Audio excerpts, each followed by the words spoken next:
Hello बच्चों, कैसे हैं आप लोग। आशा करता हूँ आप लोग अच्छे होंगे, मस्त होंगे। आज इस वीडियो में एक बार फिर से हम कक्षा 12 के विद्यार्थियों के लिए एजुकेशन शिक्षा शास्त्र के महत्वपूर्ण व वैकल्पिक प्रश्न लेकर आए हैं, जो परीक्षा दृष्टि से बहुत इंपॉर्टेंस रहेगा। तो चलिए देर न करते हुए पहला क्वेश्चन, जो लगातार कई वर्षों से परीक्षाओं में पूछा जा रहा है। बच्चों, ये सब क्वेश्चन कम्पिटिटिव एग्जाम में भी पूछे जाते हैं। पहला क्वेश्चन है कि विश्व पर्यावरण दिवस कब मनाया जाता है। तो पास है पर्यावरण, पास है 5, पास है पर्यावरण, पास है 5 जून को। ठीक है, पर्यावरण दिवस कब मनाया जाता है? 5 जून को मनाया जाता है। आधुनिक वैज्ञानिक युग में विश्व की गंभीर समस्या है। आधुनिक युग में, वैज्ञानिक युग में विश्व की गंभीर समस्या बच्चों क्या है? 4 ऑप्शन आपके सामने दिए गए हैं। सही जवाब सी हो जाएगा पर्यावरण प्रदूषण। भारत में पर्यावरण विभाग की स्थापना कब की गई? भारत में पर्यावरण विभाग की स्थापना जो है कब की गई? तो बच्चों 1 नवंबर 1980 ईस्वी को, 1 नवंबर 1980 ईस्वी को पर्यावरण विभाग की स्थापना की गई। हमारे देश में पर्यावरण सुरक्षा अधिनियम कब पारित किया गया? हमारे देश में पर्यावरण सुरक्षा अधिनियम जो है कब पारित किया गया? तो बच्चों हो गया वर्ष 1986 ईस्वी में। हमारे देश में जो पर्यावरण सुरक्षा अधिनियम है वर्ष 1986 ईस्वी में जो है पारित किया गया। विश्व वन्य जीव कोष की स्थापना हुई। विश्व वन्य जीव कोष की स्थापना जो है कब हुई?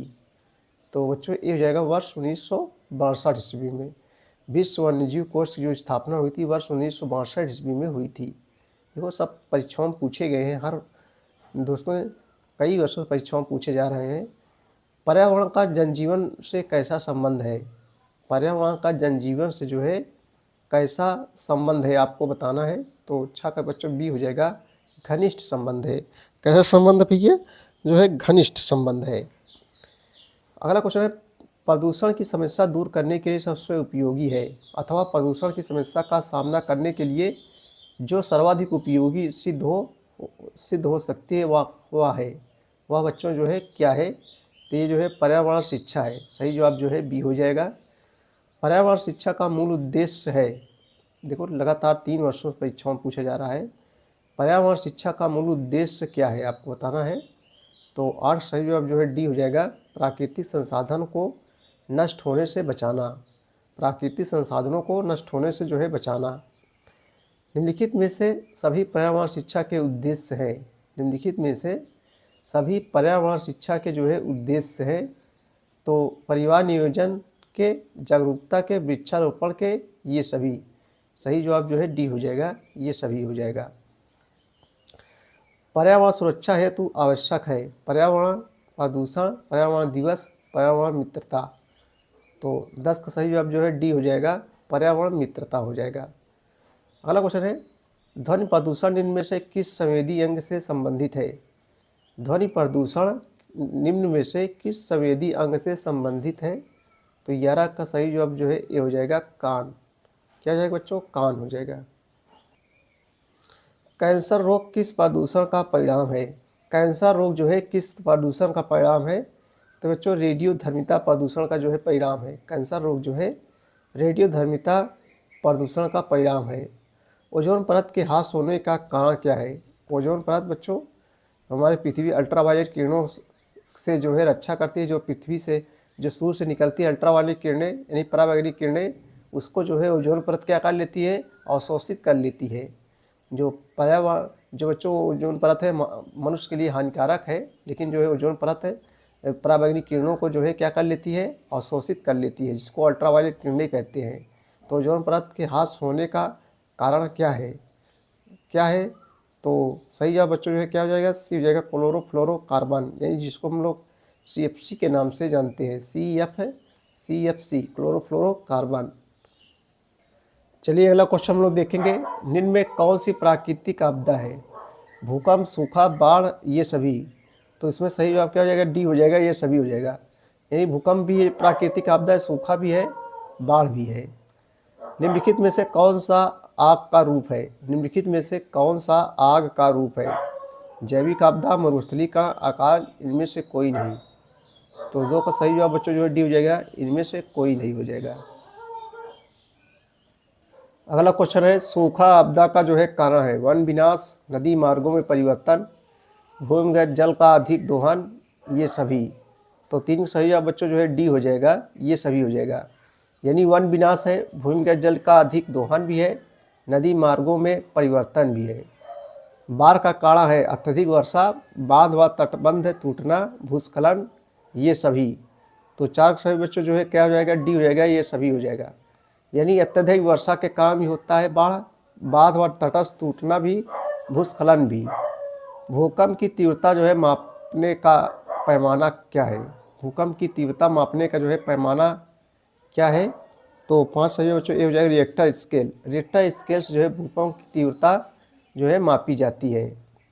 16 व 17 जून 2013 में भारत के किस राज्य को भयंकर प्राकृतिक आपदा का सामना करना पड़ा था? 16 व 17 जून 2013 में भारत को किस राज्य को भयंकर प्राकृतिक आपदा का जो है सामना करना पड़ा था? 6 का सही जो बच्चों जैसे हो जाएगा उत्तराखंड, उत्तराखंड को। अगला क्वेश्चन देखेंगे। चलिए दोस्तों अगला क्वेश्चन हम लोग देखेंगे। शैक्षिक प्रगति के आधार पर भारतीय शिक्षा प्रणाली को जो है कितने भागों में बांटा गया है? तो सही जवाब जो हो जाएगा बच्चों 4। शैक्षिक प्रगति के आधार पर भारतीय शिक्षा प्रणाली को मुख्यतः कितने भागों में बांटा गया है? 4 भागों में बांटा गया है। शिक्षा में अपव्यय के कारण है निर्धनता, शिक्षा योजना का अभाव, अनुपयुक्त पाठ्यक्रम, ये सभी। तो 2 का सही बच्चों जो है क्या हो जाएगा, डी हो जाएगा, ये सभी हो जाएगा। यानी निर्धनता भी है, शिक्षा योजना का अभाव भी है, अनुपयुक्त पाठ्यक्रम भी है। बालकों के रुचि के अनुरूप विषयों का ना होना है। देखो बच्चों बालकों के रुचि के अनुरूप विषयों का ना होना है। शिक्षा में अवरोधन, शिक्षा में प्रगति, शैक्षिक स्तर, शिक्षा का अनुपयुक्त होना। तो 3 बच्चों सही जवाब ये हो जाएगा, शिक्षा में अवरोधन। अगला क्वेश्चन है भैया, बहुत ही मस्त इम्पोर्टेंट फैक्ट चल रहा है शिक्षा शास्त्र का। व्यक्ति पर परोक्ष रूप से प्रभाव डालने वाले शिक्षा के अभिकरण को क्या कहते हैं? व्यक्ति पर परोक्ष रूप से प्रभाव डालने वाले शिक्षा के अभिकरण को कहते हैं, आप बताना है। तो 4 सही जवाब जो है सी हो जाएगा, अनौपचारिक अभिकरण। क्या हो जाएगा बच्चों? अनौपचारिक अभिकरण हो जाएगा। टेलीविज़न, आकाशवाणी जैसे संचार माध्यमों का शिक्षा में प्रयोग किया जाता है। टेलीविज़न, आकाशवाणी जैसे संचार माध्यमों का शिक्षा में प्रयोग किया जाता है, तो दूरगामी शिक्षा के लिए। सही जवाब जो है बी हो जाएगा। भारत सरकार ने किस प्रकार की शिक्षा को अनिवार्य बनाने का प्रयत्न किया? भारत सरकार ने किस प्रकार की शिक्षा को अनिवार्य बनाने का जो है प्रयत्न किया, आप बच्चों बताना है। तो 6 का सही जवाब जो है ए हो जाएगा, प्राथमिक शिक्षा। ऑपरेशन ब्लैक बोर्ड कब प्रारंभ हुआ? ऑपरेशन ब्लैक बोर्ड जो है कब प्रारंभ हुआ? बहुत इंपॉर्टेंट क्वेश्चन है, दो वर्षों से पूछा जा रहा है परीक्षाओं में। तो यहाँ जो है सही जवाब बच्चों जो है ये हो जाएगा, वर्ष 1987 से वर्ष 1988 ईस्वी में। मिड डे मील यानी मध्याह्न भोजन योजना का जो है प्रारंभ कब हुआ था? मिड डे मील यानी मध्याह्न भोजन योजना का प्रारंभ कब हुआ था? तो बी हो जाएगा, वर्ष 1995 ईस्वी में। अपव्यय तथा अवरोधन की समस्या निम्न में से किससे संबंधित है? अपव्यय तथा अवरोधन की समस्या निम्न में से किससे जो है संबंधित है? तो 9 का सही जो बच्चों सी हो जाएगा, प्रौढ़ शिक्षा से संबंधित है। SSA का प्रारंभ हुआ था, सर्व शिक्षा अभियान, इसको फुल फॉर्म इसका है सर्व शिक्षा अभियान, यानी SSA का प्रारंभ जो है कब हुआ था? तो बी हो जाएगा बच्चों, वर्ष 2001 ईस्वी में। शिक्षा का अधिकार विधेयक पारित किया गया। शिक्षा का अधिकार विधेयक जो है पारित किया गया, तो बच्चों सही जवाब सी हो जाएगा, वर्ष 2009 ईस्वी में। चलिए अगला क्वेश्चन बहुत ही इंपॉर्टेंट क्वेश्चन है, वेरी इंपॉर्टेंट क्वेश्चन है, लगातार 3-4 वर्षों से पूछा जा रहा है दोस्तों। महिला समाख्या का उद्देश्य क्या है?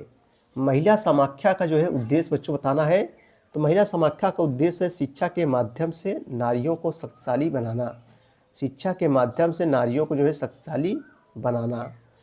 सामाजिक शिक्षा का उद्देश्य आपको क्या है बच्चों? सामाजिक शिक्षा का उद्देश्य है, सामाजिक शिक्षा का उद्देश्य जो है क्या है? तो जीवन उपयोगी ज्ञान देना। सही जवाब जो है यहाँ सी हो जाएगा।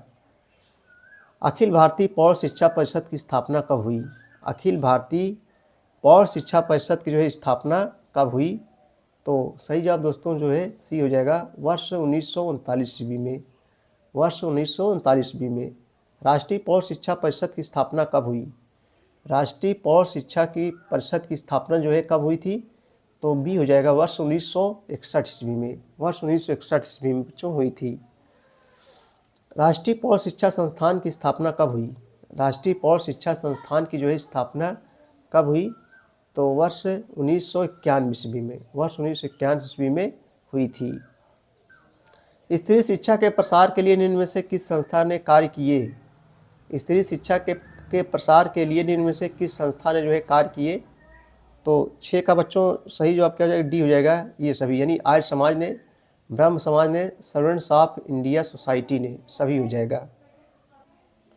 जनसंख्या शिक्षा का कौन सा उद्देश्य नहीं है? जनसंख्या शिक्षा का कौन सा उद्देश्य नहीं है? तो भाषा समस्या का हल करना। जनसंख्या शिक्षा का उद्देश्य है, जनसंख्या शिक्षा का उद्देश्य है छात्रों और अध्यापकों को जनसंख्या वृद्धि दुष्परिणामों को से अवगत कराना। सही जवाब बच्चों ये हो जाएगा।